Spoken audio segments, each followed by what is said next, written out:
जय श्री राम। ओम वक्रतुंड महाकाय सूर्यकोटि समप्रभ निर्विघ्नं कुरु मे देव सर्वकार्येषु सर्वदा। राम कीन्ह चाहि सोई होई, करे अन्यथा अस नहीं कोई। प्रभु श्री राम चराचर के स्वामी, करुणा निधान, जिनकी लीला अपरंपार है। अंगद प्रभु के सामने से जब प्रस्थान करते हैं, तब प्रभु ने अंगद को अपना विशेष अधिकार और विशेष बल देकर लंका जाने के लिए कह दिया है। और गरज पवन गति जब चले, बाली तनय बलबीर। जब गर्जना करके अंगद वहां से प्रस्थान किए, गरज पवन गति से चले जब, गरज पवन गति चले जब, बाली तनय बलबीर। लगे देखने प्रेम से श्री लक्ष्मण रघुवीर। प्रभु श्री राम और लक्ष्मण जी बड़े प्रेम से उन्हें जाते हुए देख रहे हैं। इतना प्रभु का आशीर्वाद लेकर अंगद जब जा रहे हैं, तब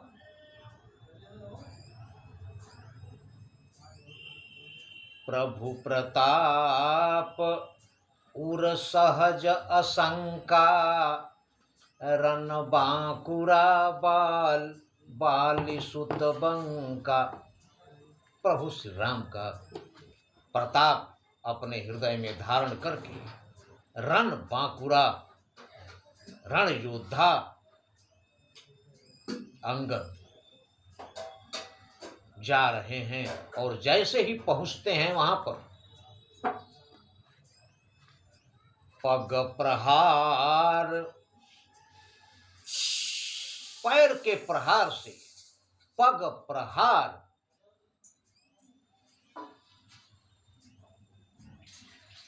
लंका का दरवाजा एक लात मारकर तोड़ दिया। पग प्रहार से तोड़कर लंका द्वार कपाट किया प्रवेश। तुरंत ही प्रहरी जन को डांट, लात मारकर लंका का मुख्य द्वार तोड़ दिया। और तोड़कर किया प्रवेश, तुरंत घुस गए अंदर। और प्रहरी जन को डांट, और सारे द्वारपाल जो खड़े हैं इनको डांट कर साइड पे खड़ा कर दिए और घुस गए अंदर। प्रभु श्री राम का प्रताप ही ऐसा है। उनके अंदर, अंगद के अंदर किसी तरह का भय नहीं है। प्रभु प्रताप उर सहज असंका, स्वभाव से असंक निडर हैं अंगद। उन्हें किसी बात का डर नहीं है। निसंकोच घुस गए लंका के अंदर, दरवाजा तोड़कर। और जैसे ही घुसे, पूर पैठत रावण कर बेटा, खेलत रहा सो होई गई भेंटा। जैसे ही घुसे, रावण का एक बेटा खेल रहा था वहीं पर, और उससे मुलाकात हुई। अब वहां का राजकुमार है, वो भी रावण का बेटा है। उसके तेवर तो खैर क्या बखान किए जाए, रावण के बेटे का तेवर तो होगा ही। अंगद बिना उसे प्रणाम किए चले जा रहे हैं। तब वो कहता है कि मैं राजकुमार यहाँ का हूं, जाता है बिना प्रणाम किए, मुझे बिना प्रणाम किए ही जाता है। तब अंगद कहते हैं, आगे से हटें, प्रणाम करें। क्या तेरे बाप का कर्जा है मेरे ऊपर जो प्रणाम करके जाएं? उसके बाद और भी बात बढ़ी, और बात ही बात करस बढ़ियाई। बात बात में झगड़ा बढ़ गया।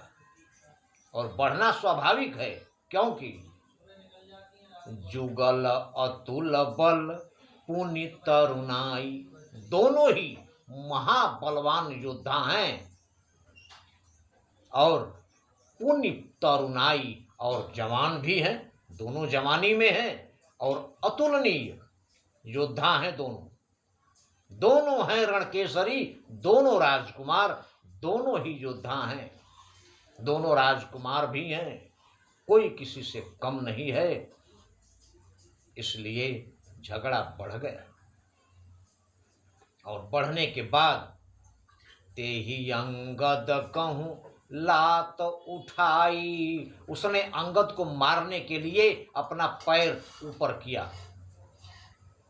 अंगद बड़ी फुर्ती से ते ही पद गही, उसी का पैर पकड़कर गही पद पटके भूमि भवाई, उसका पैर पकड़कर अंगद ने इतना जोर से घुमा के जमीन पर पटका कि अंगद के पटकते ही उसके प्राण पखेरु उड़ गए, यानी रावण का बेटा मृत्यु को प्राप्त हो गया। अब जो वहां खड़े हैं राक्षस, वो इस भय से, भय इतना है कि अंगद का सामना तो कोई कर नहीं सकता, और अगर रावण तक खबर पहुंचती है कि इतने सारे राक्षसों के होते हुए भी मेरे पुत्र को एक वानर ने मार डाला, तो रावण जिंदा छोड़ेगा। इसीलिए निशिचर निकर देखी भट्ट भारी, जहां तहां चले न सकहीं पुकारी। सारे राक्षस जब देख रहे कि महाबलवान वानर आ चुका है, बहुत बड़ा योद्धा है, तो जहां तहां चले न सकहीं पुकारे, जहां तहां भाग चले और किसी को कुछ बता नहीं रहे, नहीं, एक एक सन मरम न कहीं, एक दूसरे से ये भेद बताते नहीं हैं। समुझिता सुबध चुप करी रही, उस रावण के पुत्र का वध जानकर सब चुप हैं, कोई किसी से कुछ बता नहीं रहा है। और भयउ कोलाहल नगर मझारी, और इतनी तेजी से भाग रहे हैं, भागते हुए देखकर लोग पूछ रहे हैं कि कहाँ भाग रहे हो, तब कह रहे हैं कि एक बहुत ही बड़ा योद्धा वानर लंका में प्रवेश कर चुका है। और जब रावण के सैनिक भाग रहे हैं तो साधारण लोगों की क्या बात करें। इस प्रकार लंका नगर में भगदड़ मच गई। भयउ कोलाहल नगर मझारी, पूरे नगर में कोलाहल मच गया। और शोर क्या हुआ, आवा कपिलंका जेहि जारी, और किसी ने कह दिया कि वही बानर दोबारा आ गया है जो लंका जला के गया था। इस बात से हनुमान जी के नाम से ही लंका का बच्चा बच्चा कांपता था। और जब हंगामा हो गया कि वही बानर आ गया दोबारा से, अबधों कहा करी ही कर तारा, अति सभीत सब करहि विचारा। सारे लंकावासी कह रहे हैं कि हे विधाता, अब क्या होने वाला है। सारे डरे हुए हैं और सोच रहे हैं कि पता नहीं अब क्या होने वाला है, कि दोबारा वो बानर आ गया लंका में। और जैसे ही अंगद आगे बढ़े, बिनु पूछहि मग देहि दिखाई, बिना पूछे रास्ता दिखा देते हैं रावण के दरबार का। बिनु पूछे मग देहि दिखाई, और जब रास्ता बताते हैं, अंगद अगर गलती से किसी को पलट के देख लेते हैं तो जेहि बिलोक सोई जाई सुखाई, जिसकी तरफ देख लेते वो भय से सूख जाता है, कांप उठता है अंदर से कि पता नहीं क्या करेगा। इतना भय अंगद का लंका में घुसते ही हुआ।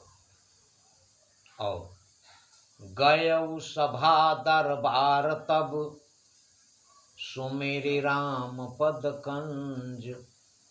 अंगद निडर और जाने में कोई परेशानी हुई ही नहीं रावण के दरबार तक, क्योंकि जितने लोग थे बिन पूछे मगुदे ही दिखाई, बिना पूछे रास्ता दिखा देते हैं। तो ऐसे जहां पथ प्रदर्शक हैं वहां पहुंचने में कोई दिक्कत नहीं हो सकती है। इस प्रकार अंगद पहुंच गए रावण के दरबार के दरवाजे। गए उस सभा दरबार तब, सुमेरि राम पद कंज।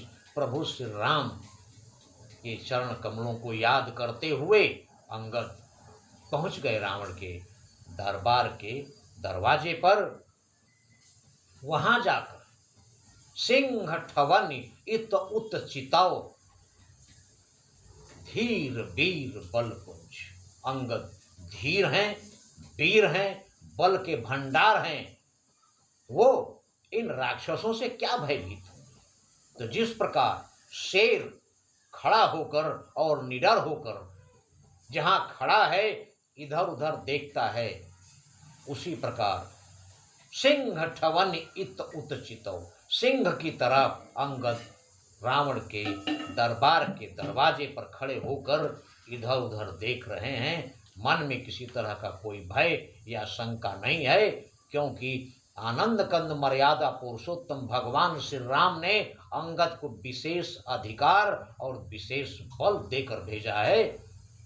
एक तो अंगद खुद बलवान है इतने, और ऊपर से प्रभु श्री राम द्वारा दिया हुआ अधिकार और बल अंगद को अति शक्तिशाली बना दिया है। इस प्रकार अंगद रावण के दरबार के दरवाजे पर खड़े हैं। आगे क्या होगा वो हमारे अगले वीडियो में, किंतु ध्यान रहे लीलाधर आनंद कंद मर्यादा पुरुषोत्तम भगवान श्री राम ही हैं। वहीं बैठे बैठे सब कुछ देख रहे हैं जो हो रहा है। इसलिए प्रभु श्री राम से कुछ भी छिपा नहीं है। इसलिए उन्हें कभी न भूलें, हमेशा याद करते रहें, क्योंकि नहीं कली कर्म न भगति विवेकु, राम नाम अवलंबन एकु। जय श्री